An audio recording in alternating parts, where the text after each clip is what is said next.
자, 이번 선거는 대통령 탄핵에 따른 헌정 사상 두 번째 조기 대선이죠. 지난해 12월 3일 밤 대한민국은 비상계엄 선포로 경랑 속에 빠져들었습니다. 자, 그런데 대통령 파면부터 초기 대선 레이스까지 그 과정을 이세진 기자가 정리해봤습니다. 자유 헌정 질서를 지키기 위해 비상계엄을 선포합니다. 45년 만에 선포된 비상계엄. 6시간 만에 해제됐지만 대한민국 전체를 뒤흔들어 놓기엔 충분했습니다. 민주당 주도로 대통령 탄핵소추안이 발의됐고 한 차례 부결 끝에 통과됐습니다. 대통령 윤석열 탄핵소추안은 가결되었음을 선포합니다. 국무총리가 권한대행을 맡았지만 곧이어 탄핵되면서 전례 없던 대행의 대행 체제도 겪었습니다. 사상 초유의 현직 대통령 체포와 구속 기소까지 그렇게 우리는 한 번도 가지 않은 길을 걷게 됐습니다. 계엄 122일 만인 4월 4일 헌법재판소는 만장일치로 대통령 파면을 결정했습니다. 주문, 시청구인 대통령 윤석열을 파면한다. 그 즉시 차기 대통령을 선출하기 위한 대선 레이스에 돌입했고 선거판은 보수 진영 막판 단일화 이슈까지 쉴 새 없이 요동쳤습니다. 그리고 오늘 이재명, 김문수, 이준석 후보가 벌인 60일간의 대혈투는 유권자들이 던진 한 표와 함께 그 마침표를 찍습니다. 2월 3일에 확실하게 국민이 이 나라 주권자로 존중받는 진짜 대한민국, 진정한 민주공화국 한번 만들어 보시겠습니까? 깨끗한 한국과 부패한 공무원들을 완전히 깨끗하게 청소할 수 있습니다. 대한민국을 부패공화국으로부터 깨끗한 나라로 만들 수 있습니다, 여러분.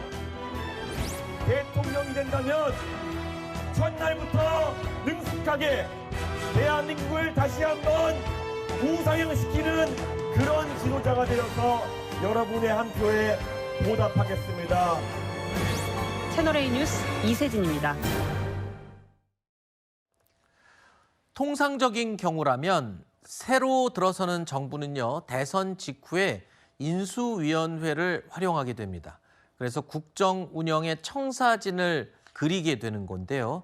내각도 구성하고 그러면서 정식 출범을 준비하는 게 통상적인 경우입니다. 이번 21대 대선에서 당선된 후보는 당선인 신분을 거치지 않고 곧바로 임기를 시작하게 되죠.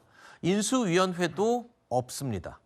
자, 그만큼 취임 첫날부터 아주 바쁜 일정이 시작되는 것으로 알려져 있습니다. 지난 2017년 인수위 없이 취임했던 문재인 전 대통령 때를 떠올려 보시면 됩니다. 자, 일단 임기는요, 내일 오전 8시를 전후로 공식적으로 시작이 되는 거죠, 임기가? 네, 그렇습니다. 이제 당선인이 확정되고 나면 바로 이제 신분이 된다라고 생각을 해주시면 되고요. 이번 같은 경우에는 이제 과거 문재인 전 대통령과 같이 인수위 없이 이제 시작을 하는 정부가 되게 됩니다. 그래서 아마 취임식 같은 경우에도 굉장히 간단하게 하지 않을까라는 생각이 드는데 실제로 과거 문재인 전 대통령께서도 어떤 통상적으로 대통령이 당선됐을 때 있는 취임식보다는 굉장히 간소하게 취임 선서식과 같은 형태를 취하셨거든요. 이번에 이재명 후보 같은 경우에도 혹시나 이제 취임식과 관련해서 어떻게 하실 생각이냐라는 질문을 받았을 때 네. 취임 선서식으로 최대한 짧고 간단하게 해야 되지 않겠냐라는 취지로 말씀을 하셨고요.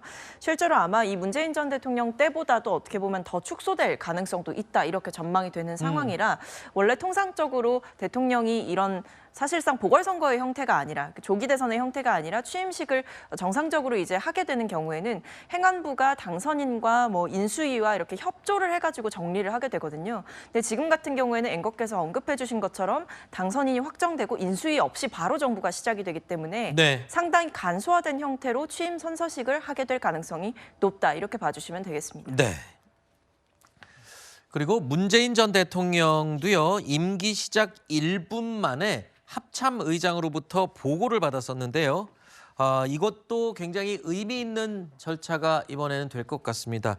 임기 시작과 동시에 대통령으로서 국군 통수권자로서의 이양도 되는 셈인데 이번 대선이 비상계엄 실시로 인해서 다시 실시되는 대선이기 때문에 이런 국군 통수권 이양 장면도 상당히 의미를 부여할 수 있는 그런 순간이 아닐까 이런 생각이 드는군요. 자, 대통령 취임식도요. 국회 잔디밭에서 성대하게 원래는 진행이 되는 게 통상적이죠. 역대 대통령들은 그렇게 했습니다. 하지만 이번엔 또 다를 수밖에 없습니다. 탄핵으로 치러지는 19대 대선 때도 취임 행사는 매우 간략했던 걸 떠올리시면 됩니다. 선서, 나는 헌법을 준수하고 국가를 보위하며 대통령으로서의 직책을 성실히 수행할 것을 국민 앞에 엄숙히 선서합니다. 대통령 문재인.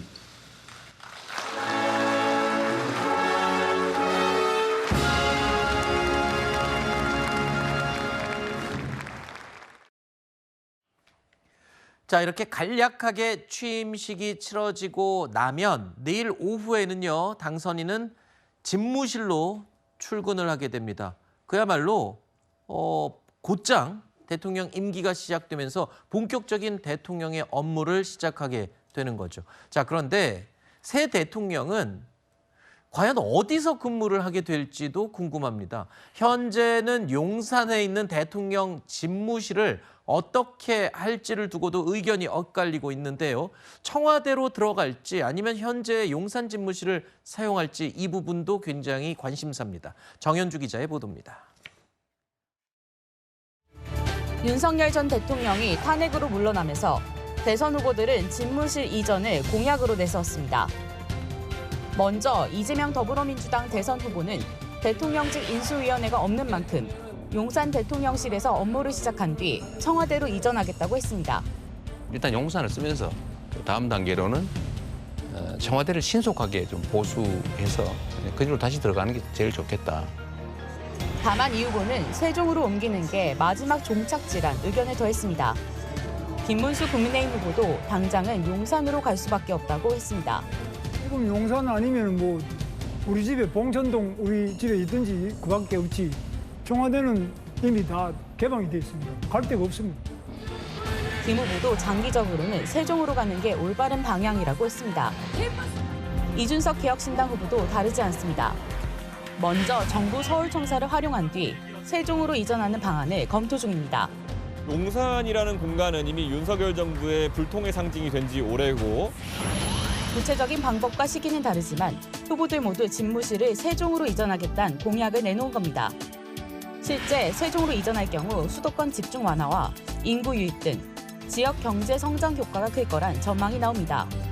하지만 현실적으로 넘어야 할 산이 적지 않습니다.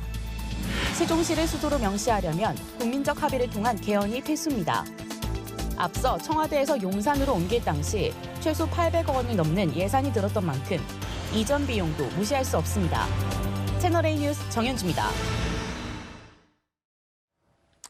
자, 내일 취임식 이후에 대통령 집무실은 과연 어디서 시작이 될까요? 자, 이재명 후보는 용산에서 시작해서 청와대로 이전을 할 것을 언급했고요. 김문수 후보는 용산 대통령실을 그대로 사용하겠다라고 이야기를 한 바가 있습니다. 이준석 후보는 정부 서울청사 사용을 검토 중이다 이렇게 알려지고 있는데 대통령 집무실 어디가 되든 일단 당분간은 굉장히 혼란스러울 거는 분명합니다. 불가피한 측면이 있죠. 혼란스러울 겁니다. 그럼에도 불구하고 이재명 후보 또 김문수 후보 공이 용산 대통령실을 쓸 수밖에 없는 그런 현실적 상황을 충분히 염두에 두는 것 같습니다. 그래서 저는 누가 되든 용산 대통령실을 일시적으로 이용하게 될 것으로 보이고요. 그러면서 좀 시간을 가지고 청와대를 보수한다든지 해서 장기적으로 대통령실을 청와대로 옮기는 방안 이런 것들 이재명 후보 같은 경우는 염두에 두는 것 같습니다. 더 나아가서 또 관저 문제가 또 문제가 될 수 있습니다. 그러나 지금 윤석열 전 대통령이 한남동 관저를 새로 개보수해서 이용해 왔었는데 이재명 후보 같은 경우에는 대통령실은 용산을 쓰되 관저의 경우에는 오히려 삼청동 대통령 안가라든지를 임시적으로 활용하는 방안을 적극 검토하는 것으로 알려져 있습니다. 네. 자, 일단 누가 될지를 보지 않고는 이 관저 얘기를 하는 건 좀 무의미한 것 같습니다. 저희도 뭐 준비는 했는데 들으면서 제가 생각하니까 그렇습니다. 지금 당선인이 안 나왔는데 관저 어디로 갈지에 대한 얘기를 하는 게 과연 옳을지. 왜냐하면 다들 각기 다른 선택을 하겠다고 이미 입장을 밝힌 바가 있기 때문에 당선인이 나올 경우에 그때 가서 이건 얘기해도 늦지 않을 것 같습니다. 자, 일단 대통령직 인수위원회를 통한 60일 동안의 예열 과정이 원래는 있어야 되는데 이게 없다고 제가 말씀을 드렸죠. 그만큼 이제 내각 구성을 하는 것도 굉장히 급합니다. 국무총리, 또 참모진 인선.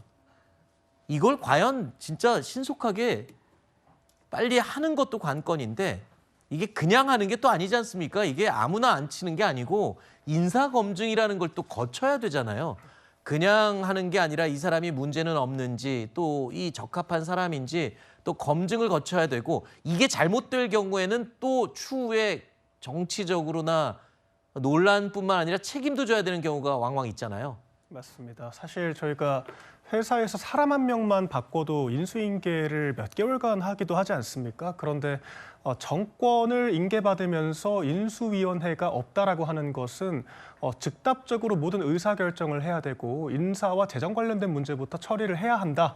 굉장히 어려운 상황에 놓이게 된다라는 겁니다. 더군다나 이제 내각 인선 같은 경우에는 대통령이 지명을 한다라고 해서 즉답적으로 임명이 되는 것은 또 아니지 않습니까? 인사청문회 절차를 거쳐야 하기 때문에 또한 이제 야당이 되는 측의 또 견제, 검증 절차를 거쳐야 하는 거거든요. 그렇기 때문에 새로 정권이 출범하게 되면 인수위가 없는 상황에서 이 새로운 내각의 지침, 즉 국정과제를 준비하는 가운데 그 내각을 이끌 만한 수장들과 대통령 비서실 인선까지 종합적으로 검토해야 하는 상당히 어려운 상황에 부닥칠 수가 있습니다. 이제 이런 상황들을 유동적으로 잘 이끌어야겠고요. 또한 야당이 되는 정당은 야당의 역할을 충실히 수행함으로써 정권이 국민을 위한 통치를 할 수 있도록 돕는 것이 바람직한 상황이라고 보고 있습니다.